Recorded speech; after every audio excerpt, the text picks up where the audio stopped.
네. 자, 이제 소유권은 다 끝났고 나머지 기타 권리들입니다. 지상권, 지역권, 전세권, 임차권에서 대략 한 문제 정도, 저당, 건저당, 담보물건에서 거의 한 문제가 나오고 있습니다. 그죠? 자, 지상권, 지역권, 전세권, 임차권, 민법에서는 양이 많지만 등기부 양이 얼마 안 돼요. 자, 지상권 하면 땅을 빌려 쓰는 권리죠. 자, 지상권은 건물, 이 오래가는 그런 건물은 30년, 일반 건축물은 15년 이상 이렇게 돼 있죠. 그래서 기간이 길기만 하면 되고 짧지만 않으면 됩니다. 그래서 영구 무한의 기간도 지상권 설정은 가능하고 불확정된 기간도 지상권 설정은 가능해요. 그만큼 짧지만 않으면 됩니다. 그리고 구분지상권하고 나왔는데 구분지상권도 범위가 다르다면 여러 개 가능하죠. 자, 구분지상권은 땅 자체를 빌립니까? 땅 위나 지하의 공간만 빌립니까? 공간만 빌리는 거죠. 그럼 땅도 한 사람이 땅 하나 일부만 한 사람만 빌려요. 겹치지 않는다면 여러 개의 지상권도 한 필지에 가능해요. 가능하죠. 그럼 구분지상권도 범위만 다르면 여러 개가 가능하다는 얘기입니다. 그죠? 별거 없죠. 이게 답니다. 지상권으로 나오면 이게 다예요.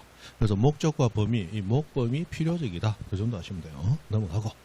자, 지역권 갑니다. 자, 지역권 가보니까 지역권은 반드시 두 필지 이상 등장해야 되죠. 성역지와 요역지가 등장해야 되는데 기본적으로 관할 등기소는 성역지 등기소예요.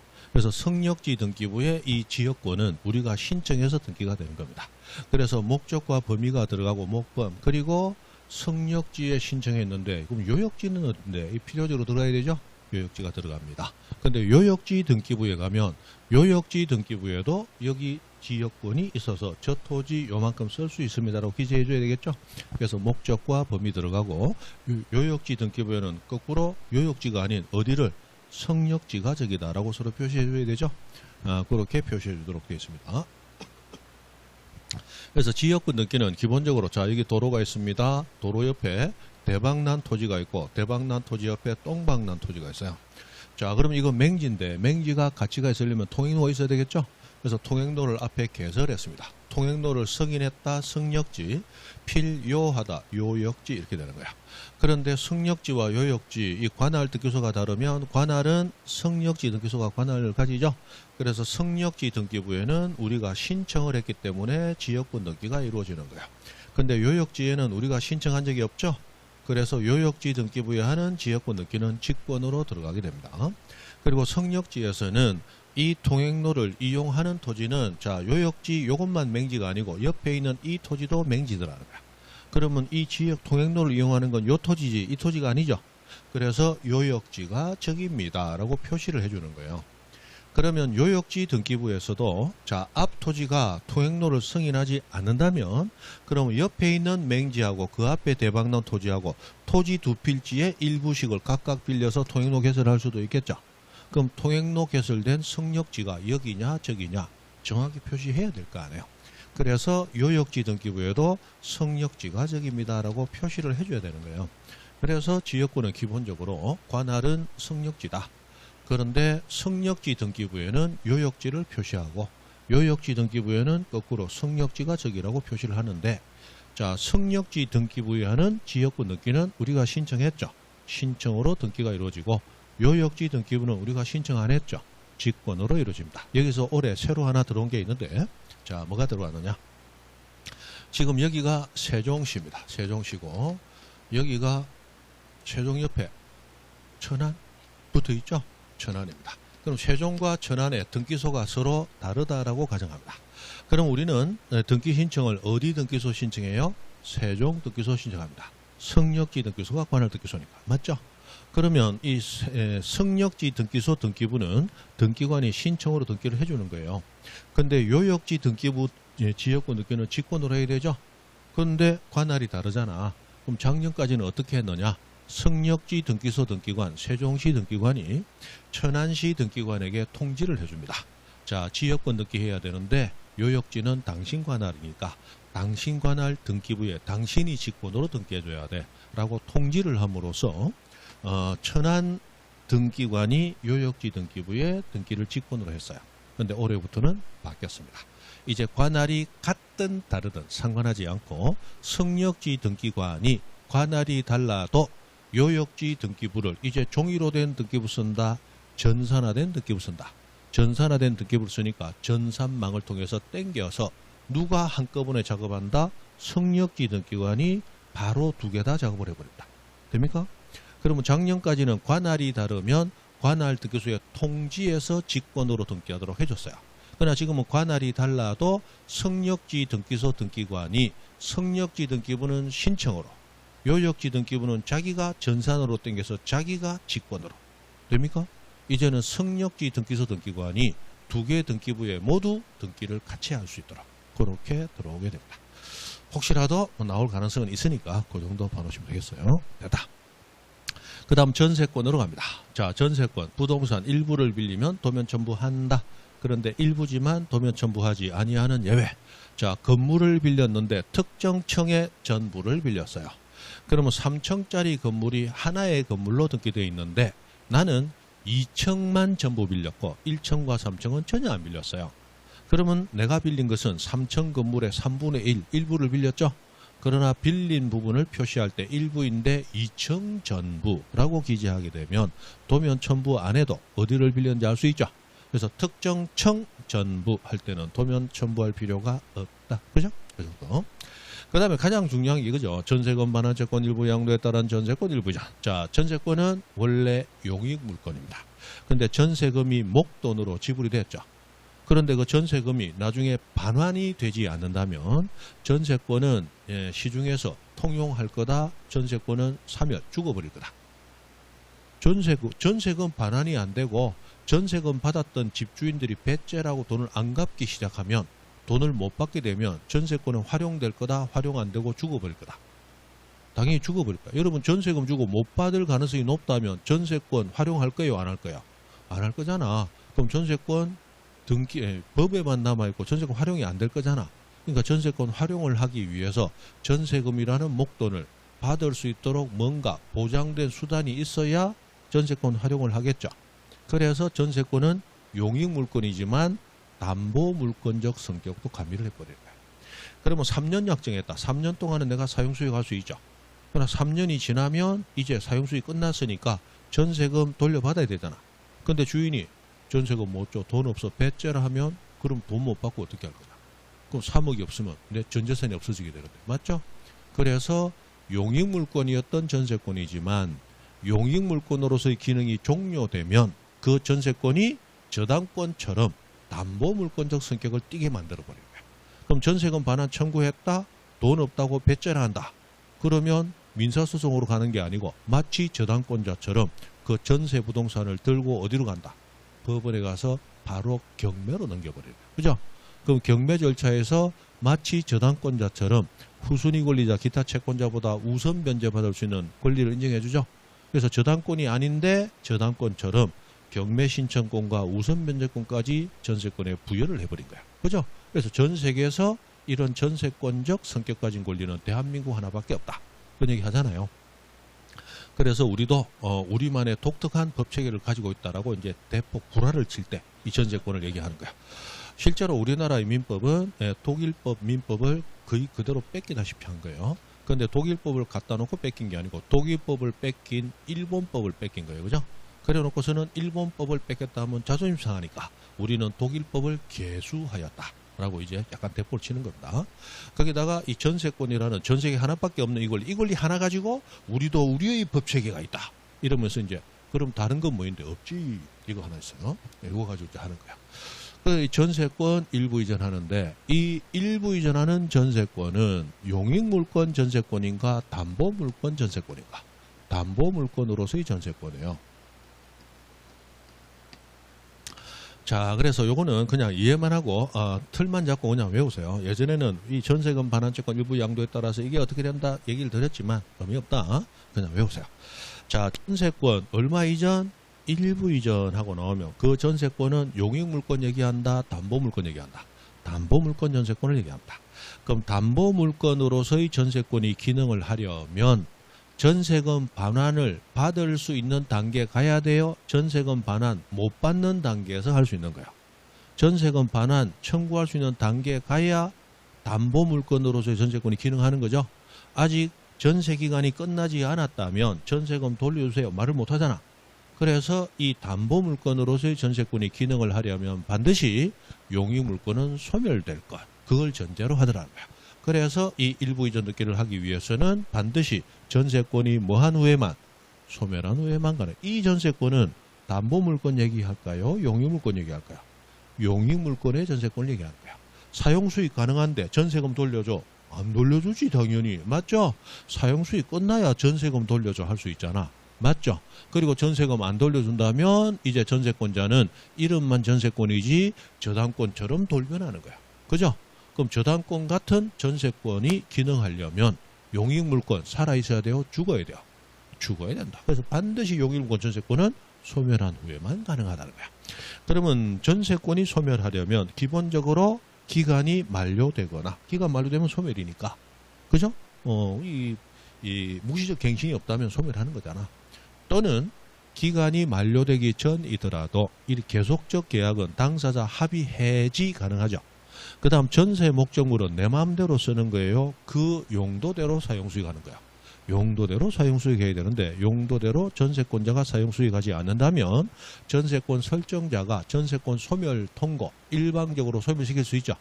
그러므로서 존속기간 만료 전이었다 하더라도 전세권이 뭐했음을, 소멸했음을 증명한다면 이 등기가 가능한 거야. 이 두 가지 모두 전세권, 용익물권 살아있어야 돼요? 죽어야 돼요? 죽어야 된다라는 얘기를 하는 겁니다. 그죠?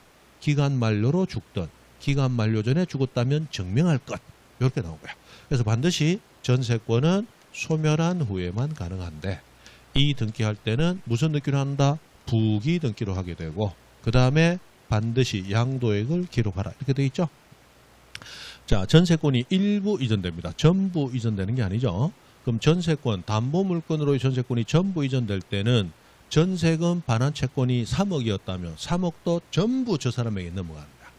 그러니까 담보물건도 다 넘겨야 되는 거야.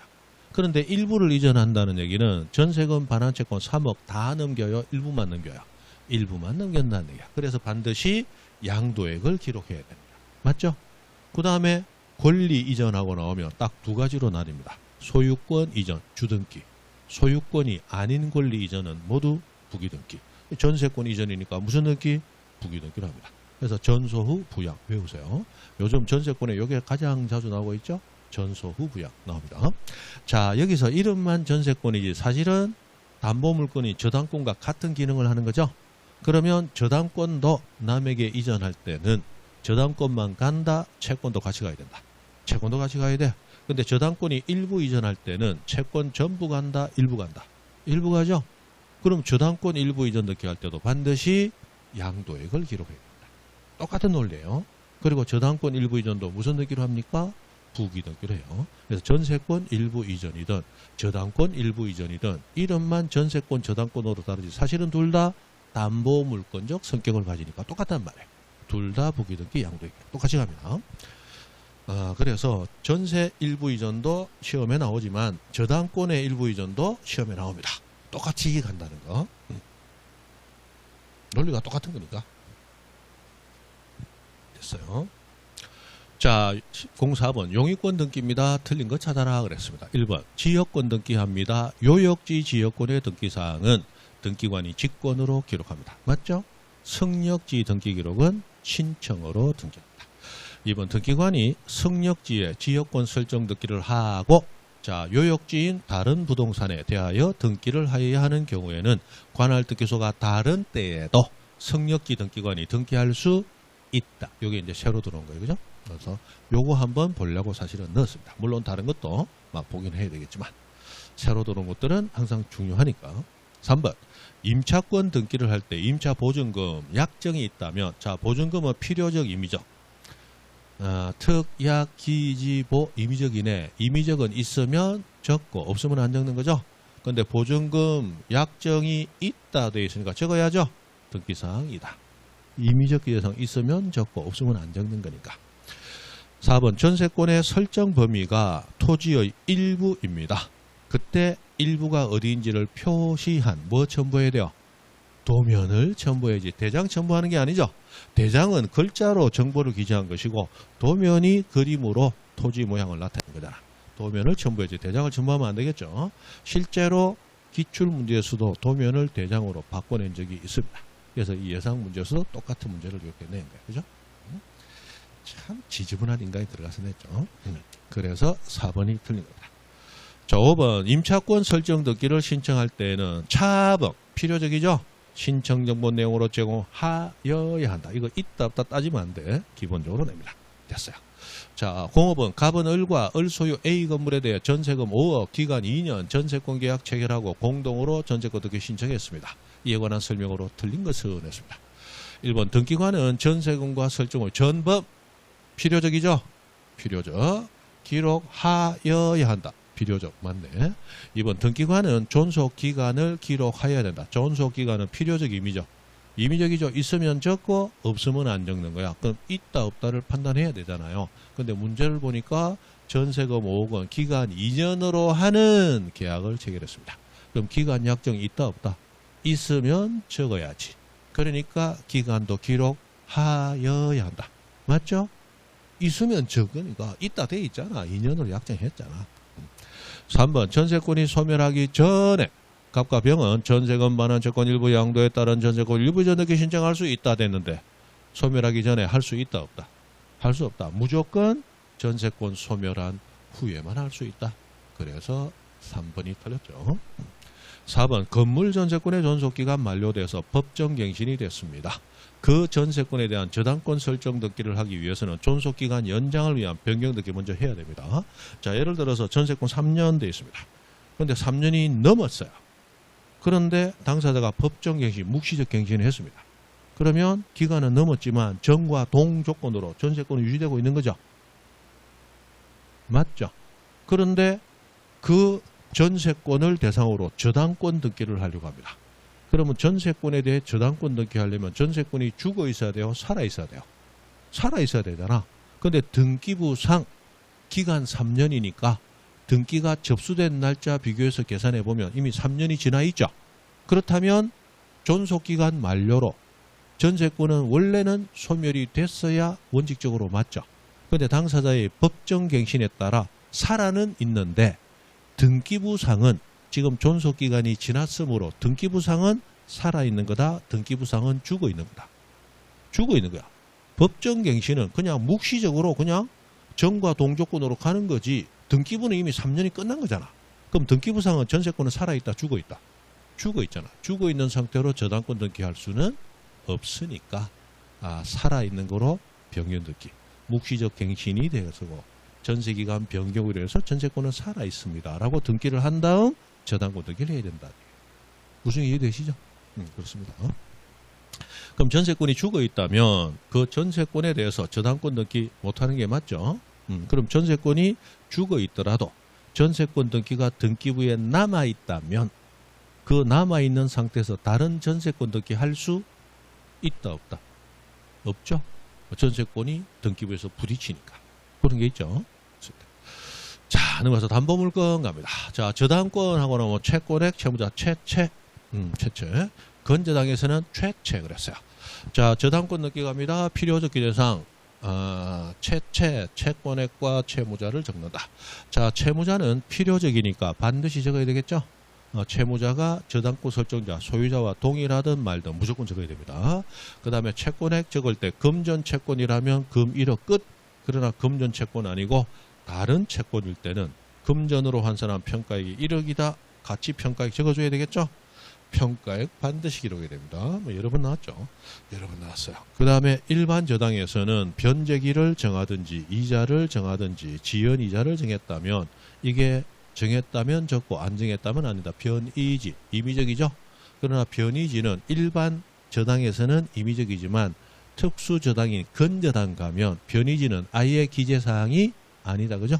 그래서 똥 밟았다. 변이지, 똥이지 그랬어요. 그죠? 장을 밟으면 똥이다. 잘 봐야 됩니다. 됐어요. 그 다음에 뭐 소유권을 목적으로 하면 주등기, 소유권 아닌 걸 목적으로 하면 부기등기. 이거는 부기등기 가서 배우시면 되고 넘어가서 자, 저당권 이전합니다. 저당권만 간다. 채권도 같이 간다. 채권도 같이 가야 돼. 반드시 신청서에 적어줘야 된다. 그죠? 그 다음에 저당권 말소할 때 소유자가 바뀌어 있을 때 유일하게 그때 그 사람 옛날 소유자하고 말소해도 되고 지금 이 사람 지금 소유자하고 말소해도 되죠. 원래는 지금 소유자고 하는 게 원칙이지만 저당권 말소만은 예외적으로 그때 그 사람, 지금 이 사람 다 된다. 그죠? 그러면 건저당도 똑같습니다. 저당이나 건저당이나 소유자가 바뀌었다 말소할 때는 그때 그 사람 또는 지금 이 사람. 그죠? 전세권 말소할 때 소유자 바뀌었어요. 지금 소유자고 말소해야 돼. 다른 권리는 안 됩니다. 저당, 건저당만 특별히 인정하는 거예요. 그죠? 됐습니다. 자, 그 다음에 공동저당 나왔어요. 신청서에 각 부동산이 자, 이 1번 저당은 그 등기부의 저당권 2순위가 되고 2번 저당권은 그 등기부의 저당권 5순위다. 이런 식으로 권리 표시를 각각 적어줘야 됩니다. 그 다음에 중요한 게 2번이죠. 부동산이 몇 개 이상? 5개 이상. 그러면 공동담보 목록 누가 작성? 등기관이 작성. 그래서 신공등기관 아까 신탁원부 공동담보 목록 둘 다 누가 작성? 등기관 작성. 몇 개 이상? 5개 이상. 그죠? 최근에 뭐가 나왔냐면 공동전세 목록이라는 것도 나왔습니다. 자, 저당 잡을 때 부동산 한 개만 잡아야 돼요? 여러 개 잡을 수도 있어요. 여러 개, 5개 이상이면 공동담보 목록이에요. 근데 전세로 부동산을 빌립니다. 하나만 빌릴 수 있을까요? 여러 개도 빌릴 수 있을까요? 여러 개도 빌려서 여러분 농사 짓고 싶어. 그래서 시골에 전답을 살려고 하니까 나중에 내가 몇 살까지 농사 지을지 알 수가 없어. 좀 살다가 도시 들어갈 것 같단 말이야. 그래서 빌리려고 그래. 근데 빌리니까 10평짜리 5개가 나와 있네. 그럼 5개 한꺼번에 전세로 빌릴 수도 있단 말이야. 그때 5개 이상이면 무슨 목록? 공동 전세 목록. 누가 작성? 등기관이. 그래서 담보 목록, 전세 목록. 이렇게 공동 목록 나오면 몇 개 이상? 5개 이상. 누가 작성? 등기관이. 똑같다. 그죠? 됐어요.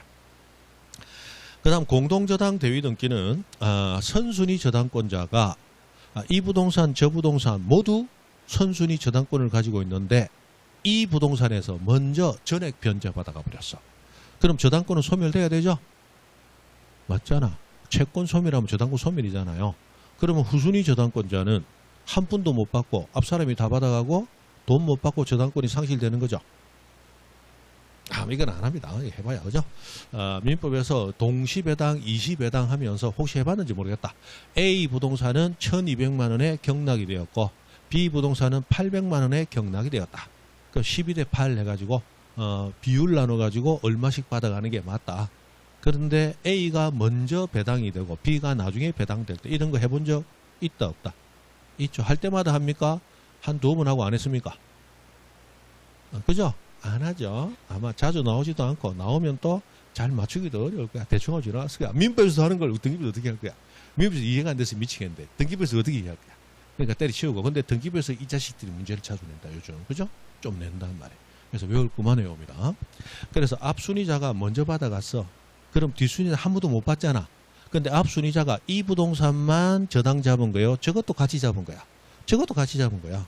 그러면 원래 전액 변제해서 채권 소멸하면 저당권도 소멸해야 되는 거야. 그런데 후순위자가 한 번도 못 받았죠. 그럼 이 사람이 저 부동산에서 일부 받을 수 있도록 선순위자의 저당권을 소멸시킨다. 그대로 인정하고 존속시킨다. 존속시키고 있다가 저 부동산이 경매 넘어갔을 때 선순위자의 저당권을 먼저 배당된 부동산에 한 푼 못 받은 후순위자가 대위할 수 있도록. 맞죠? 인정을 해줍니다. 그게 공동으로 저당 잡힌 부동산에서 선순위자의 저당권을 뭐한다? 대위한다. 공동저당에서 선순위자의 권리를 대위한다라는 느낌입니다. 됩니까? 그러면 저 부동산의 등기부에 이 첫 번째 건저당권자는 이미 변제받아 갔고 저 다른 부동산의 후순위자가 대위할 수 있다라는 걸 기록으로 남겨야 되거든. 그게 공동저당 대위입니다. 자, 대충만 들으시고 뭔지 모르겠죠? 넘어갑니다. 넘어가고. 자, 외워야 될 거. 반드시 기재하는 게 4개 있다. 매매 선후 했는데 원래 채변하고 매매 채변. 원래 매매 선후하면 제일 쉬운데 이게 시험에 나오기 전에 이 학자들이 설명하면서 선순위자가 변제받은 금액 후순위 저당권자의 피담보 채권에서 선후하고 제가 외우도록 만들어 놨습니다. 매매 선후. 그랬더니 시험에 잘 안 내다가 근래 내면서 선후를 빼버리고 이 들은 놈들이 그냥 변제받은 금액 채권액 이렇게만 내더라고요. 할 수 없이 매매 선후 얼마나 쉬워. 근데 매매 채변으로 봅니다. 매매 채변. 그래도 뭐 부동산 사고 팔려면 속이 깨끗해야 되게 채변 봉투 들고 좀 뽑아야 되네. 자, 됐어요. 매매 채변, 매매 채변, 매매 채변. 그렇게 합니다. 자, 먼저 매각된 부동, 저게 먼저 매각됐거든요. 그래서 저게 예를 들어 1200만 원의 매각대금이 됐거든요. 매각대금. 그 다음에 거기서 후순위자가 아직 800만 원 못 받은 게 있거든요. 그걸 대신 행사합니다. 그럼 선순위자는 1200만 원 중에 얼마 변제받았는데 1200만 원 다 변제받아갔거든요. 요걸 필요적으로 적으라는 거야. 후순위 다른 부동산의 등기부에 그렇게 적는데 이 등기는 공동 신청해야 되고 이 등기는 부기 등기로 들어가게 됩니다. 그래서 매매 채변 공부한다. 그죠? 매매 채변 공부한다. 그렇게 되는데 자, 이 공동저당 대위 등기는 이름을 공동저당 대위라고 머릿속에 받아들이는 순간 이 절차가 머릿속에 안 들어옵니다. 대위한다는 내가 대신 대위하니까 뭔가 단독 신청할 것 같은데 공동 신청이야. 그죠? 그리고 등기가 주등기인지 부기등기인지 모르잖아. 근데 부기등기야. 그래서 이거 외울 때는 그렇게 외우는 게 아니고 먼저 변제받은 선순위자의 저당권을 대위한다 생각하지 말고 그 사람의 저당권을 내가 이전받아 행사한다. 이렇게 생각하시라고. 무슨 얘기 됩니까? 이전받아 행사한다. 먼저 변제받은 선순위자의 저당권을 대신 행사한다가 아니고 그 사람의 저당권을 이전받아 행사한다. 그러면 선순위 저당권 이전 등기라고 생각하면 권리 이전은 단독 신청이다, 공동 신청이다. 공동 신청이다. 선순위 저당권의 이전입니다. 소유권 이전만 주등기고 소유권 아닌 권리 이전은 다 부기등기죠. 그래서 부기등기를 한다. 그래서 요 정도 하시면 돼요. 하자면 7개. 이 등기 신청할 때는 먼저 매각된 부동산의 집행법원이 발행해주는 배당표 정보로 첨부하라 이렇게 되어 있습니다. 근데 그것까지 하면 너무 어려우니까 좀 빼버리고 매매 채변 공부한다. 그렇게 됐습니다. 나오면 이것만 외우면 풀려요. 풀리면 되죠. 됐습니다. 자, 넘어가서 건저당권 갑니다. 자, 건저당은 채권액이 확정되어 있습니까? 최고액만 정해져 있습니까? 최고액만 정해져 있죠. 그래서 최채 됩니다. 그리고 저당 뭡니까? 채권자나 채무자가 여러 명이더라도 채권액을 각자 얼마씩 책임진다고 구분해서 적습니까? 전책 하나로 반드시 단일하게 적습니까? 반드시 단일하게. 최고액은 반드시 단일하게 합니다. 구분해서 하면 안 됩니다. 그 다음에 임의적 계상으로서 그러면 최고액만 정해놓고 필요할 때 필요한 만큼 빌리고 갚고 하는데 이런 관계를 몇 년 동안 지속할 것인가. 그죠? 그래서 결산기 또는 존속기간이라고 부르죠. 3년 동안 이 관계를 지속하고 3년 동안 이 금액 한도 내에서 필요하면 빌리고 여유 생기면 갚고 하자. 이게 존속기간이죠. 그럼 3년이 지났을 때 얼마 빌리고 얼마 갚았고 얼마를 얼마 동안 빌렸으니까 이자 얼마 발생했고 결산해야 될 거 아니에요. 그래서 존속기간을 다른 말로 결산기라고도 부르더라. 이것은 당사자가 처음부터 정하고 갈 수도 있고 처음에는 정하지 않고 최고액 내에서 필요한 대로 빌리는데 나중에 우리 결산기는 뒤에 따로 합의보자 이렇게 할 수도 있더라고요. 그래서 이거는 임의적 계상이에요. 그러나 변이지는 아예 기재할 사항이 아니죠. 자, 변제기는 있을 수 없는 게 채권 최고액을 10억으로 했더라도 돈이 필요하지 않으면 처음부터 한 푼도 안 빌릴 수도 있겠죠. 그러면 채권액이 존재하지 아니할 수도 있는데 언제 갚겠다부터 정하자. 있을 수 없다는 얘기입니다. 그리고 이자와 지연이자는 약정을 했더라도 별도로 계산합니까? 최고액에 포함돼서 계산합니까? 최고액에 포함이 되는 거죠. 그럼 최고액이 적히니까 이자와 지연이자는 따로 적지 아니한다. 이렇게 돼서. 그래서 변이지는 무조건 기재하지 않습니다. 그래서 변이지, 똥이지는 일반 저당에서는 임의적 기재상, 건저당에서는 아예 기재하지 않는다. 그죠? 그 다음에, 자, 건저당 관련해서 건저당권이 이전되든지 채무자가 바뀔 때는 그러면 채권도 넘어가야 될 거 아니냐 말이에요. 근데 채권이 넘어가야 되는데 채권액이 얼마인지 안다. 그러면 채권만 넘기면 돼. 근데 채권액이 얼마인지 아직 모른다. 그때는 채권을 넘길 수 없으니까 계약을 통으로 넘겨야 됩니다. 그래서 자, 건저당권 문제가 나왔을 때는 중간에 무슨 얘기가 나오는지 신경 쓸 필요 없어요. 중요한 것은 피담보 채권이 확정되기 전에 하고 나오면 그럼 채권액을 지금 안다 모른다? 모르죠? 그럼 모르는 채권을 넘길 수 없으니까 계약을 통째로 넘기고 받습니다. 계약 양도, 계약 인수 또는 여러분은 처음 듣겠지만 계약 가입 뭐 이런 식으로 들어갑니다. 계약이 나와야 돼요. 그러나 넘기려고 할 때 이미 피담보 채권이 확정되어 있습니다. 최고액은 10억이었는데 5억으로 확정이 됐어요. 그럼 이제 확정된 그 채권 채무만 넘기고 받으면 되겠죠. 맞잖아. 자, 건저당권이 이전할 때는 건저당권만 간다. 채권도 같이 간다. 채권도 같이 가야 돼. 그럼 채권이 얼마인지 안다. 확정됐다면 채권 채무만 주고받으면 돼. 그러나 채권이 얼마인지 확정되기 전이야. 그럼 채권액 알아요? 몰라요? 몰라요. 모르는 금액 어떻게 넘겨? 그러니까 그때는 계약 자체를 통으로 주고받아요. 그죠? 확정 전 계약 나오고 확정 후 채권 채무 나와야 된다. 그렇게 됐습니다. 자, 문제 봅니다. 09번 문제. 등기에 관한 내용으로 틀린 것은 했습니다. 1번 일정 금액을 목적으로 하지 않는 채권의 담보를 위한 일정 금액 목적으로 하지 않는다. 금전 채권이 아니다는 얘기죠. 반드시 평가액을 적어야 됩니다. 맞네.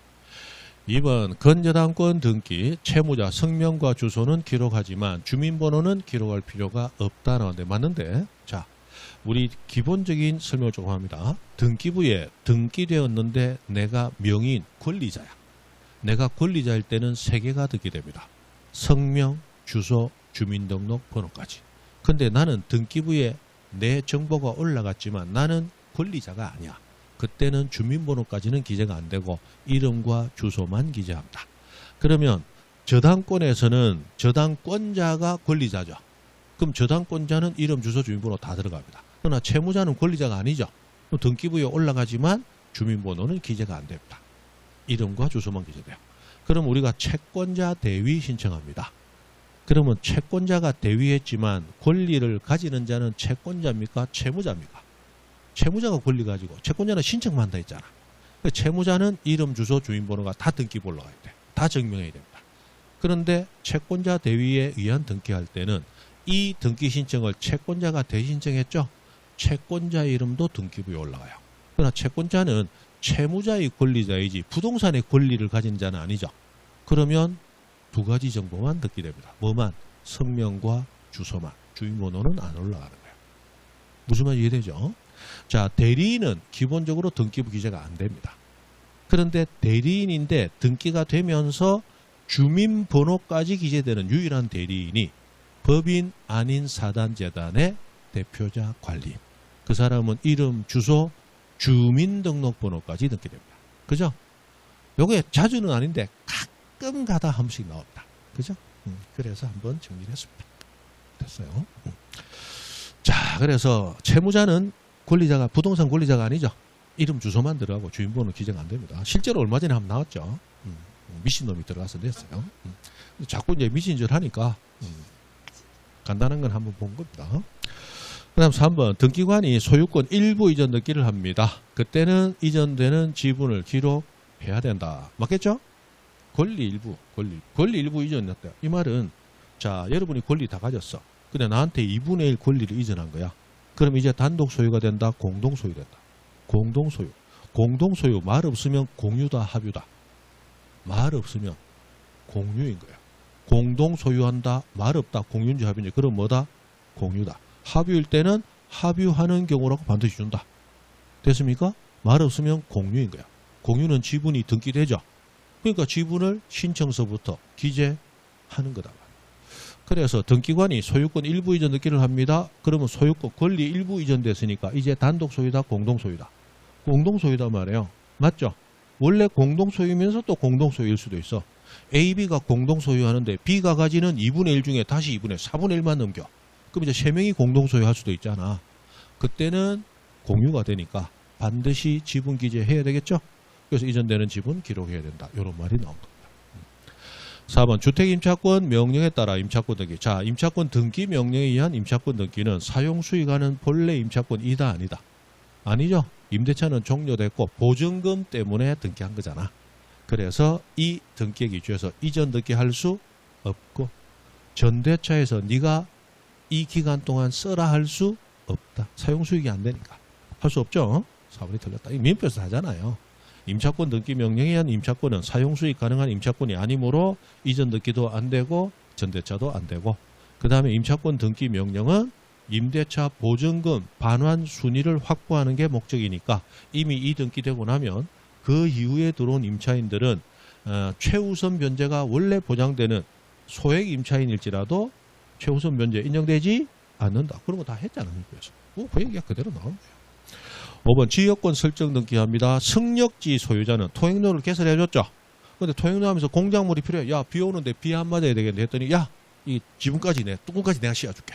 설치물 지가 부담해. 미친놈이지. 땅도 막 쓰게 해주면서. 맞죠? 미친놈이지. 맞죠? 미친놈이지.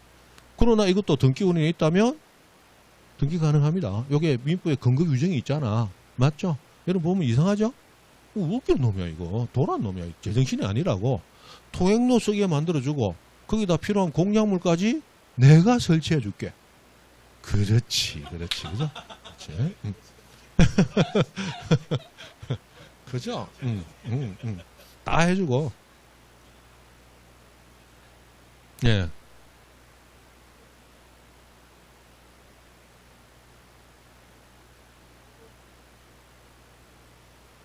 예, 보증금 반환 순위 때문에 그런 거죠. 예.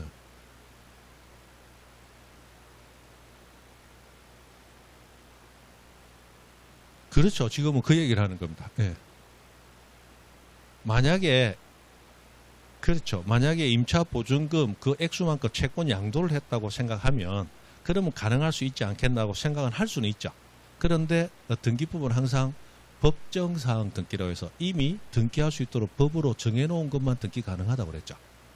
그러면 임차 보증금 채권 양도에 따라서 임차권 이득이 가능한가? 요거는 등기법 규정 자체가 없습니다.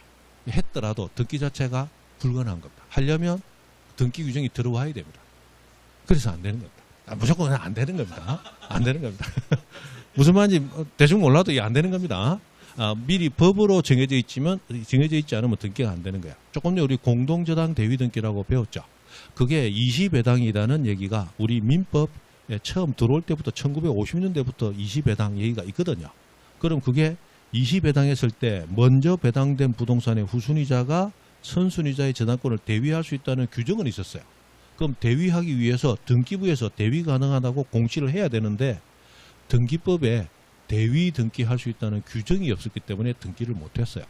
한 40, 50년을 못하다가 공동저당 대위 등기가 우리 법에 들어온 지가 한 10년 정도밖에 안 됩니다. 그때부터 등기 가능해요. 이것도 지금 등기할 수 있다는 규정이 없습니다. 그냥 무조건 안 됩니다. 안 됩니다. 깊이 들어가시면 이제 공부가 이제 많이 되신 거예요. 채권장도 이건 생각까지 갔다는 얘기는 예.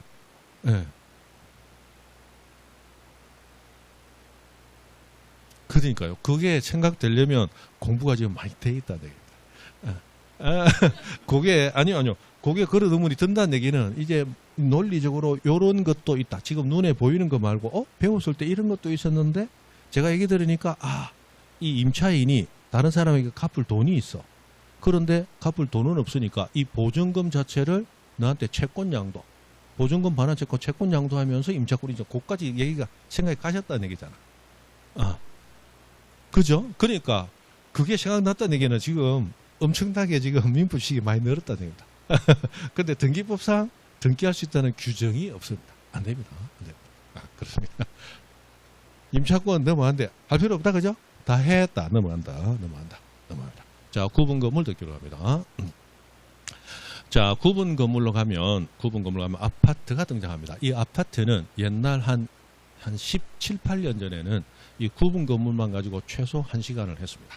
하면 이게 재미난 얘기도 있고, 재미나는 얘기는 여러분 이제 골 빠개지는 얘기입니다. 그죠? 그게 재미난 얘기인데, 그런 얘기들이 좀 많습니다. 등기부에서 가장 어려운 파트가 이 대지권 등기 관련한 거하고 가등기 관련한 파트가 제일 어려운 파트입니다.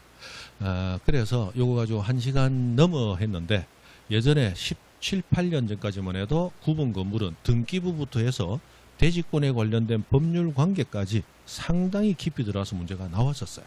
그런데 지금은 거의 안 나옵니다. 그래서 샥 제끼고 지나갑니다. 그죠? 자, 그냥 필요한 것만 몇 가지 봅니다. 자, 구분 건물 하면 아파트입니다. 아파트가 들어섰는데, 자, 아파트 들어가면 우리 집 요걸 전유 부분이라고 부릅니다. 그런데 전적으로 소유하는 부분 말고 공동 사용하는 부분도 있죠. 그걸 공용 부분이라고 부르는데 공용 부분이 두 가지로 나눠요. 자, 구조를 보니까 공용으로 쓴다. 약속으로만 공용을 해놨다. 이렇게 되는데, 자, 요거에 등기 여부가 다르기 때문에 등기부에서는 서로 구분해야 됩니다. 자, 전유 부분 우리 집 101호 등기됩니다. 등기되면서 표제부, 갑구, 을구 기본적으로 만들어지겠죠. 그러나 을구는 소유권 이외 권리가 없다면 을구는 두지 아니할 수 있다. 이렇게 되어 있습니다. 대충 거 들어보시고. 그리고 공용 부분은 등기 여부가 완전히 다릅니다. 구조상 공용 부분은 아예 등기되지 않습니다. 아예 등기가 안 되고 규약상 공용 부분만 등기가 됩니다. 자, 구조를 보니까 공용으로 쓴다. 이게 구조상 공용 부분, 복도나 계단이나 엘리베이터실 같은 거야. 자, 아파트 들어간다. 나는 복도를 밟고 엘리베이터 이용해야 우리 집 이용이 가능합니다. 그런데 101호 소유자가 101호 앞에 복도를 자기가 사가지고 미제자물쇠 15개 잠가놓고 철조망 쳐버렸어. 그러면 자기 식구들 말고 다른 사람은 복도를 다닐 수 없죠? 그럼 집 밖으로 나가면 못 들어가고 들어가면 못 나오는 거야. 그래가지고는 집 사용이 불가능하죠. 그러니까 이거는 구조상 공동 사용해야만 되는 거야. 개인이 가지면 큰일 납니다. 그래서 아예 등기부에 등기 자체를 안 해요. 개인이 소유할 수 있는 원천 자체를 박탈하는 거야. 아예 등기를 안 합니다. 그런데 규약상 공용 부분은 원래 공동 사용 안 해도 돼. 나는 이 부분을 내 발로 안 밟아도 우리 집 이용이 가능한 거야. 규약상 공용 부분이 대표적으로 아파트 관리 사무소나 노인정이나 또는 우리 앞에 경비실 같은 것들 있죠. 그런 것들이 다 약속으로 공용이 되어 있는 거야. 약속으로. 그 규약상 공용. 여러분 아파트에 사시면 들어갈 때 반드시 경비실에 한 발 담궜다 가야 돼? 관리사무소 가서 관리사무소 한 발 담궜다 가야 돼요? 아니잖아. 그래서 이거는 구조는 공동 사용 안 해도 돼. 그런데 약속으로 공동 사용하는 거야. 왜? 경비 아저씨 근무할 공간 필요하고 아파트에 공용 부분 관리해줄 기사님들하고 격리 아가씨 일볼 공간이 필요하잖아. 그래서 저 관리사무실을 지어줘서 여기서 일보라. 그리고 주민들 마음대로 이용 가능하도록 공용으로 만들어 놓은 거야. 그런데 이거는 개인이 전적으로 소유하고 막아버리더라도 우리가 우리 집 이용하는 데하고는 관계가 없죠. 그래서 이거는 등기는 해요. 등기는 하는데 뭐만 둔다? 표제부만 둡니다. 이게 갑구 얼굴 두면 골치 아파지기 때문에 그래요. 자, 1000세대 아파트면 구분 건물 소유자가 1000명이죠. 그럼 1000명은 내 집만 소유권 사서 들어온다. 공용분에 대한 권리도 같이 사서 들어온다. 같이 사서 들어오잖아. 여러분 민법에서 배웠잖아. 자, 아파트에서 집합 건물에서 공용 부분에 대한 권리의 비율은 전유 부분 면적 비율에 의한다. 이 규정 배운 적 있어요? 생각 안 나세요? 여러분 평당 예를 들어 1000만 원 주고 아파트를 삽니다. 그럼 옛날에 한 20년 전에는 평당 1000만 원도 비싼 거였어. 그죠? 그 1000만 원은 건물 가격만 1000만 원이에요?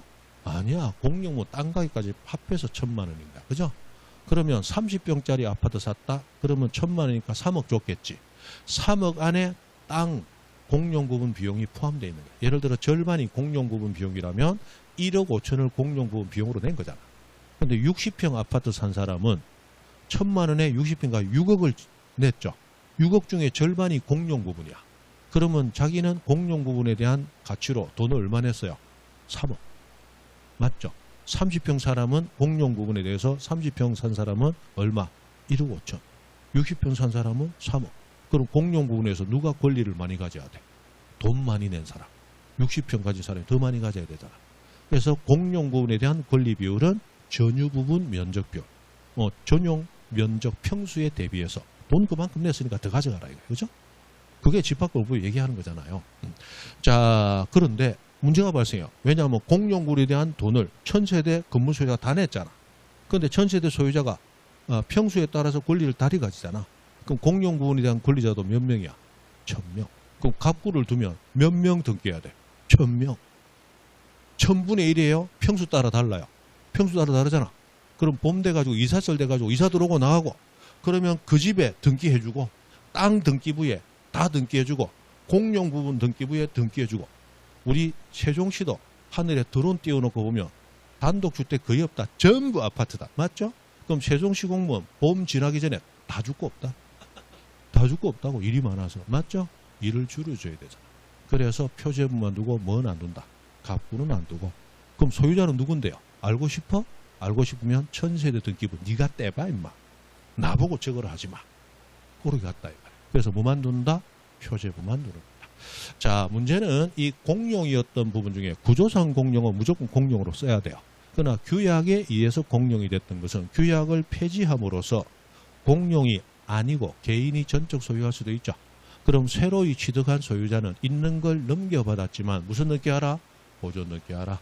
요거는 갑구가 없기 때문에 갑구를 만들기 위함이라고 그랬죠? 됐습니다. 그 정도. 그 정도 하시면 돼요. 여기서는 그 정도 보는 겁니다.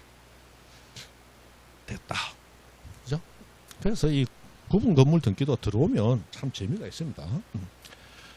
저는 예전에 등기부 공부서 대지권이 이해가 안 돼가지고 예전에 학교에 있는 컴퓨터 저녁에 밤 1시쯤 돼서 침범해가지고 수위 아저씨 피해가지고 들어가가지고 컴퓨터가 집에 없으니까 그때 학교 컴퓨터 그 이제 도둑질한 거지.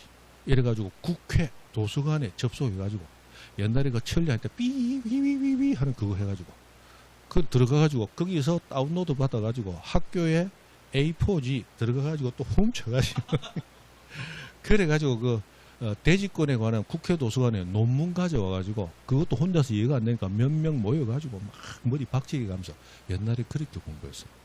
어렵게 했다. 그죠? 그랬던 거 지금 이렇게 쉽게 하는 겁니다. 자, 됐고 대지사용권과 대지권 나왔다.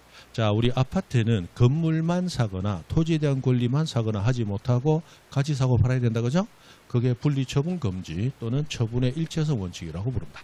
그것도 아시면 되고 이게 대지권이 소유권이냐 지상권 전세권 임차권이냐에 따라서 권리의 양상이 달라지게 됩니다. 옛날에 이거 다 공부했습니다.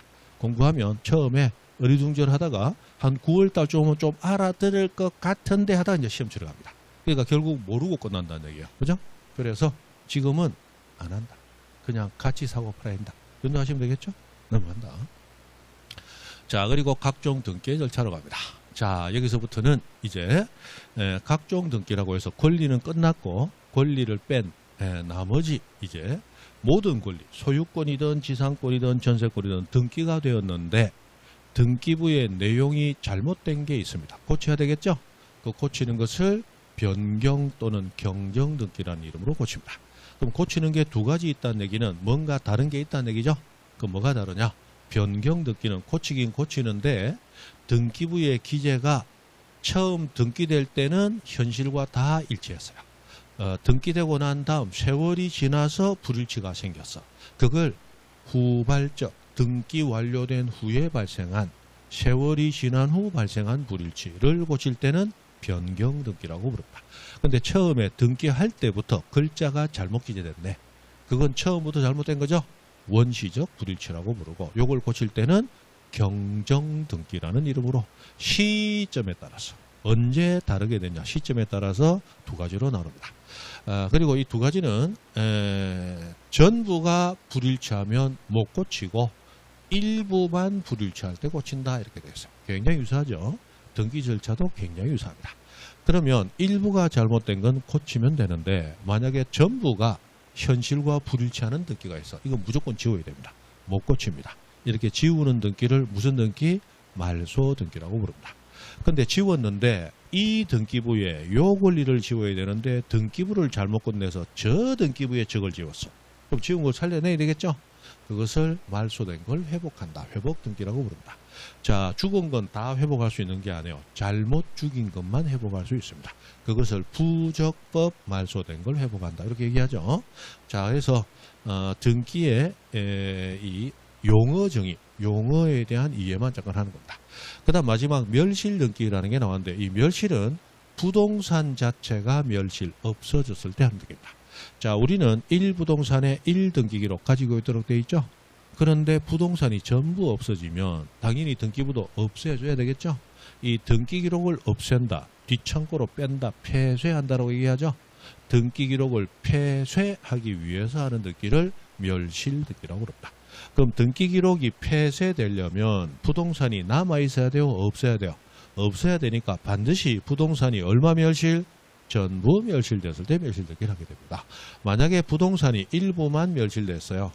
자, 요거 이해가 조금 어려울 수도 있으니까 토지를 예를 듭니다. 바닷가에 100평짜리 토지가 있었어요.